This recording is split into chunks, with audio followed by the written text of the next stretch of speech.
If you only vote because you think you have to, there's a southern suburbs man very much on your case. He's launched an extraordinary legal bid challenging the idea that voting really is compulsory.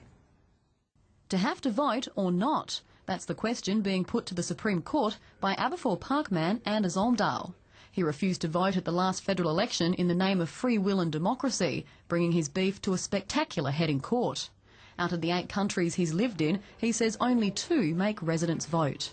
Very few Western democracies have compulsory voting. His lawyer, prominent QC Kevin Borrick, argues that under the Constitution, voting's an option, not an obligation. I think the fundamental argument is we say that it's a right and not a duty. But the Electoral Commission says voting's the law, plain and simple. The judge plans to hand down his ruling in the next few weeks, but Mr Omdahl and Mr Borrick are already preparing for a High Court showdown, which they say could change the face of voting as we know it. The case has sparked interest amongst visiting academics from America, where voting's optional and turnouts are poor. If you compare the 2 systems, the American and the Australian, you really have 2 extremes. The result will be far from academic, but today's hearing was held at Flinders Uni in front of fascinated law students. Wonderful.